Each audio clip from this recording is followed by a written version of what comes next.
네, 안녕하십니까. 안태욱 국장입니다. 오늘 삐딱 토크 시작하겠습니다. 먼저 나와주신 분 소개해드리겠습니다. 학술 삼관왕 조동욱 충북 도립대 교수님 오셨습니다. 네, 안녕하셨습니까. 안녕하세요.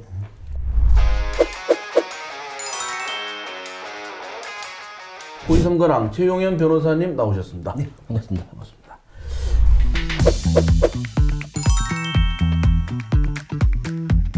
저희가 지금 오늘 녹화하는 5월 28일 오늘 이제 국회에서 중요한 이제 표결이 있었습니다. 그렇죠. 최상병 특검에 대해서 정부가 이제 재요구한 거 이걸 이제 재표결을 했는데 결과는 이제 부결이 됐어요. 그래서 그것이 어떻게 된 것인지에 대해서 정치적인 의미, 또 앞으로 어떻게 될 건지 이것에 대해서 말씀을 나눠보도록 하겠습니다.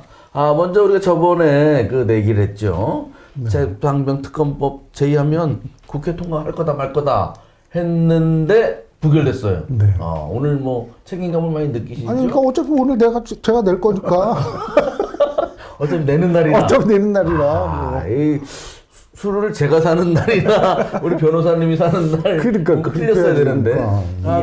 기본 예상은 그 국힘의 낙선자들이 있었잖아요. 네. 이게 윤 대통령에 대한 불만으로다가 국힘 내부에서 이탈표가 상당히 나올 거다. 그래서 네. 재의결 통과될 수도 있을 것 같다라고 그랬는데 제가 그랬잖아요. 기본적으로 만약에 재의결 통과되면 네. 국힘 몰락, 보수 몰락으로 이렇게 급격하게 진행될 수 있기 때문에 더 이상 이탈표가 확산되기 좀 힘들지 않을까 했는데 저도 그렇게 이제 재의결이 안 될 거라고 예측했지만 오히려 찬성표가 너무 적게 나온 건 맞아요. 기본적으로 범야권이 179표인데 179표 나왔잖아요.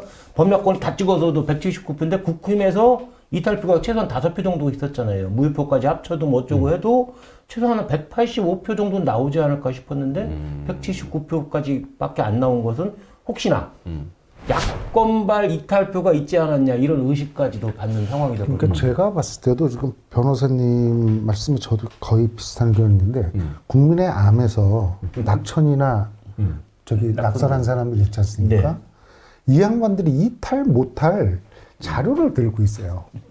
뭐냐면 공공기관장 자리가 170개를 확보해놨어요.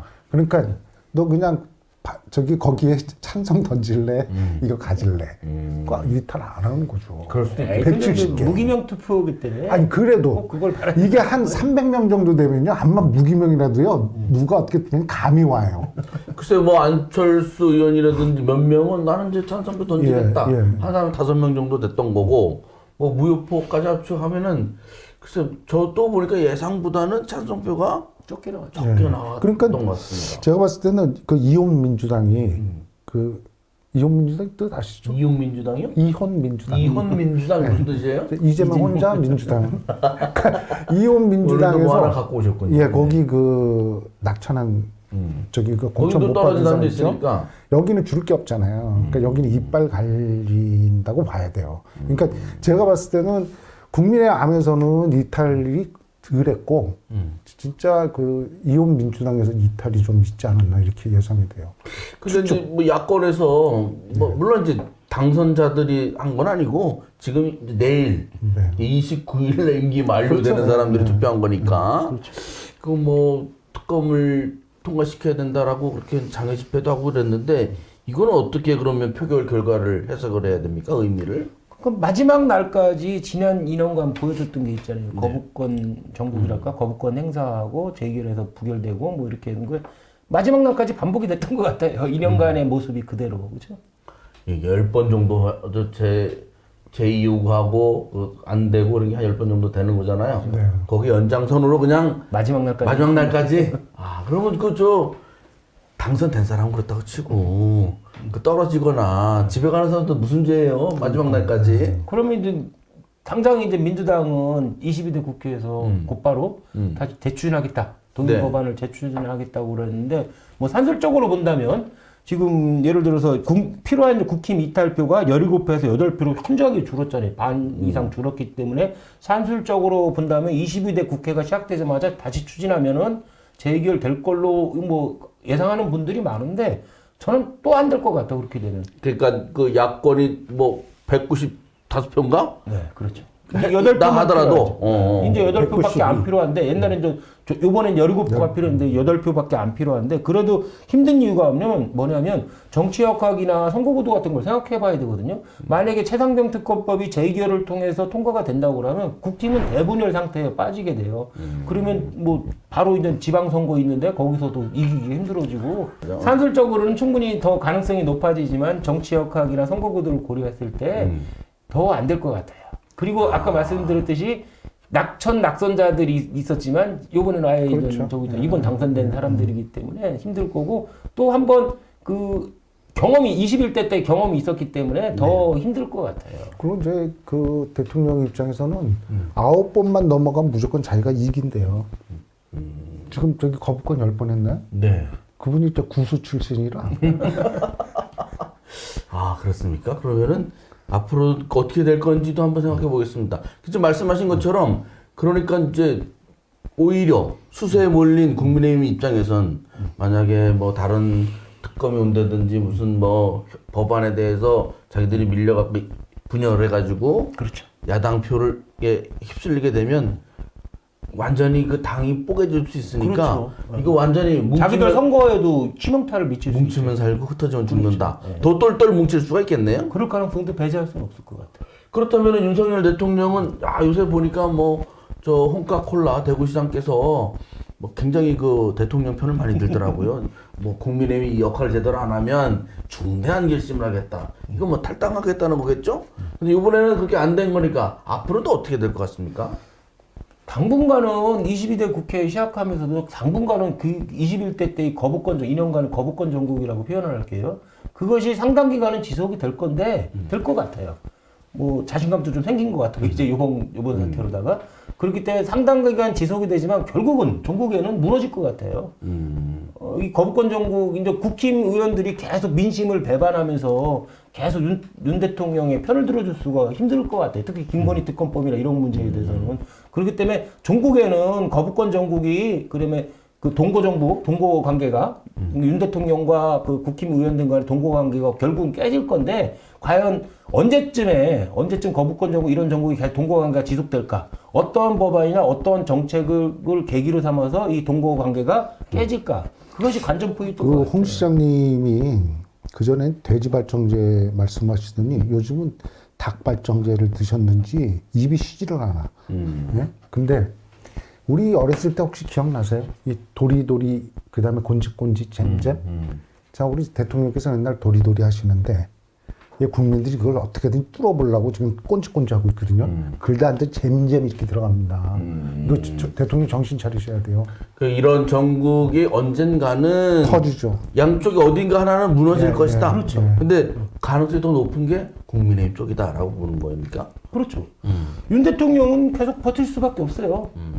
근데 국힘도 계속 버틸 수가 없지. 국힘은 국회의원이기 때문에 국민들 눈치를 봐야 되거든요. 그리고 이제 지금 변호사님 말씀처럼 다음번에는 공천할 때 윤 대통령이 영향 못 미치거든.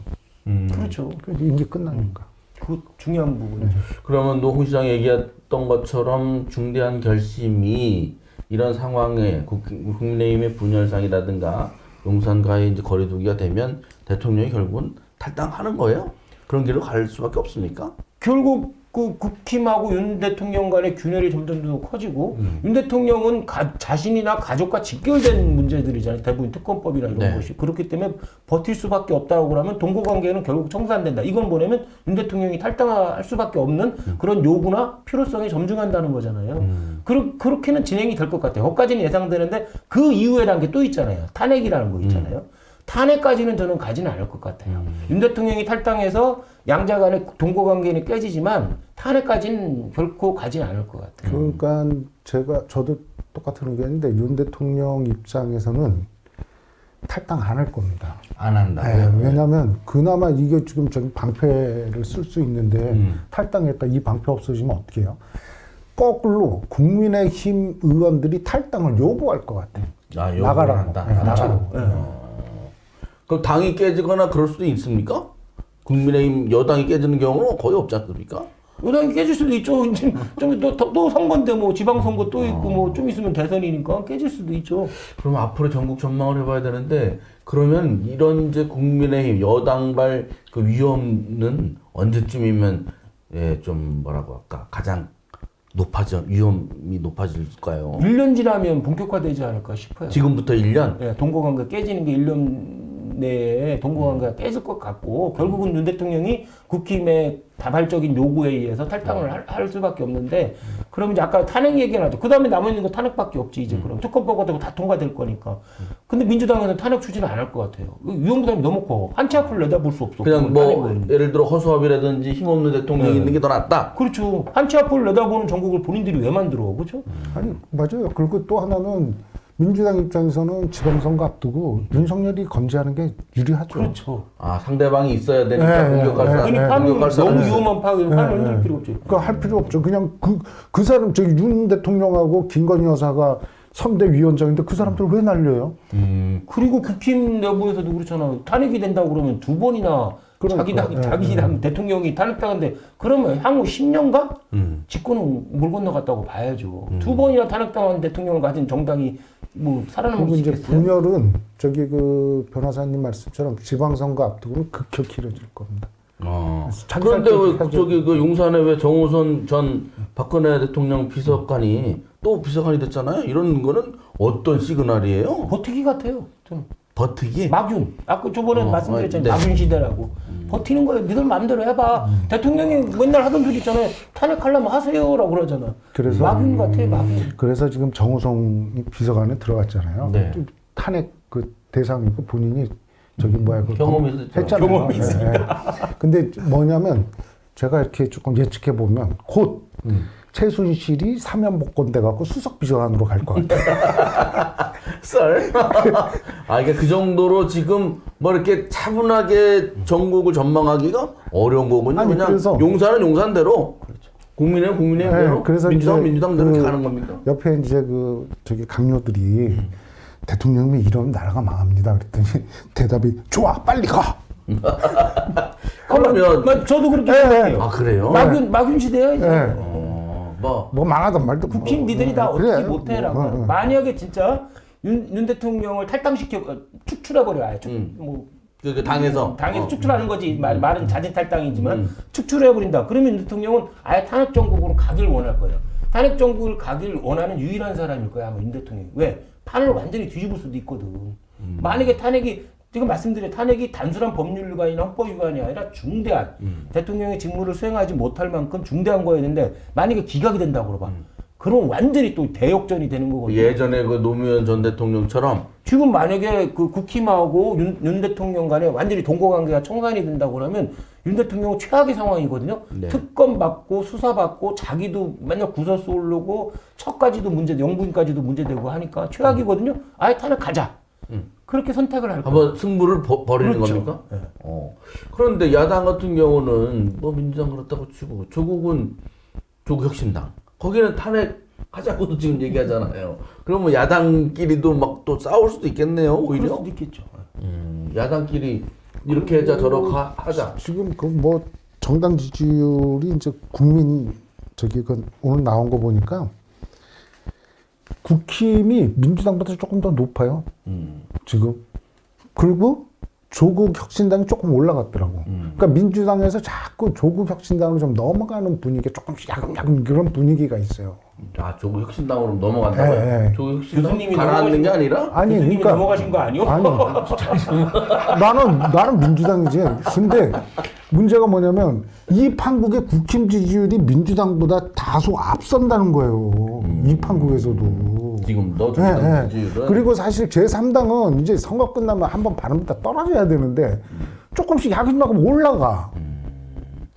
일단 우리 광고를 안 했어요.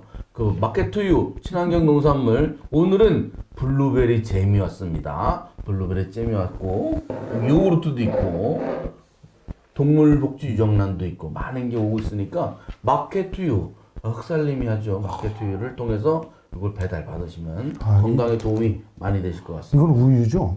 요구르트. 아, 이거 아주 요구르트? 맛있어요. 예. 이따가 한번 드셔보면 좋을 것 같습니다. 아니 왜냐면 내가 우유는 우리 저기 막내를 어렸을 때 서울을 먹였어요. 서울 우유를. 그래서요? 그 다음에 이제 연세 우유. 그래서 그 다음에 했어요? 건국 우유. 아하. 그 다음에 맨 마지막에 저지방 우유.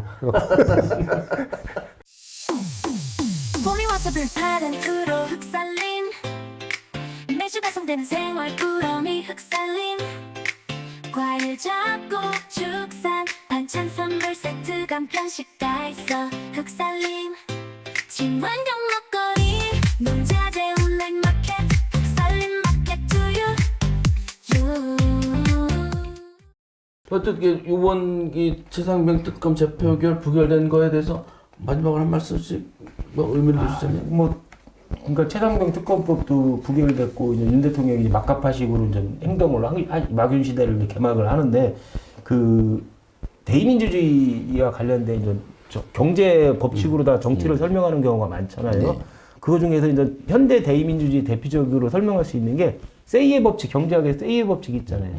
공급이 수요를 결정한다. 거꾸로 수요가 공급을 결정하는 게 아니라 그 다음에 그라셈의 법칙이 있어요. 악화가 양화를 쫓아낸다, 구축한다라는 거잖아요. 이게 대의민주주의가 그 미국에서 처음 생겼어요. 1700년대 말에 생겼는데 그때는 시민들이 선출하기 때문에 시민 요구, 수요를 잘 반영을 할 거다라는 거하고 또 하나는 탁월한 후보를 선출할 거다. 경쟁을 시켜서. 그러니까 그 양질의 정치가 될 거라고 그랬는데 지금 최상병 특검법이나 그 막윤 시대를 보면은 이게 뭐 그놈이야 다. 대선 때 지난 대선 때 그랬잖아요. 똑같은 놈들끼리 지금 뽑아요. 공급이 결정해.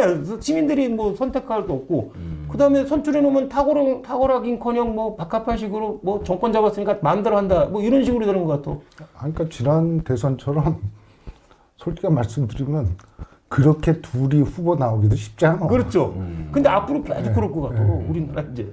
그러니까 그러니까 미국의 바이든이나 트럼프처럼 그러니까 저는 이제 그 이재명 뭐 이렇게 해서 선거 뛰고 그랬는데 그냥 그 두 사람 중 둘 다 참 마음에 안 드는데 그래도 조금 더 나을 것 같아서 이재명 하는 거야. 그 앞으로는 어떻게 합니까? 앞으로? 네. 이재명 대표가 또 후보가 되면 또 도와주실 거예요? 안 해. 오늘 뭐 엉뚱하게 저기 고백을 다 아니. 아니. 친다고 갈아. 아, 그런 거예요? 아니야. 지금 다음에 나온다. 또 밀어줄 거야. 아, 네. 알겠습니다. 선대본부장 해야지. 그 22대 국회가 내일 모레 개원하는데 해봐야 뭐 그다지 정치적으로는 뭐 희망적이거나 이런 건 전혀 찾기가 어렵겠네요. 그렇죠. 뭐 희망은 뭐 국힘 분열 뭐 그거밖에 더 있을까? 대통령과 갈등 뭐. 아, 글쎄 그게 아니 안정되고 뭔가 이게 좀 화합하고 이런 거 기대하는데 이게 먹고 살기도 좀 힘든데 정치가 엉망이다. 아니, 그러니까 토요일 날 제가 서울에 미팅이 있어서 올라갔어요. 네.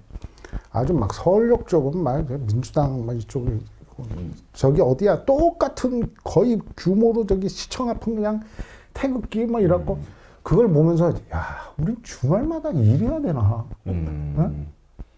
주말마다 국민들이 무슨 죄가 있어서 끌려 나와고 이렇게 해요. 그 윤석열 관련된 집회가 돌아오는 주말에도 청주에도 열린다고 하더라고요. 가봐야지. 어떤 집회인지. 아니, 아니, 거기서 네. 공연 좀 해야 되겠다. 아 그러시던가요? 요새 공연 많이 하시더라고요. 예. 분위기 잘 봐야 돼요. 지지 집회인지 반대 집회인지 괜히 뭐. 부르다가 쫓겨나지 마시고. 네, 알겠습니다. 오늘 고맙습니다.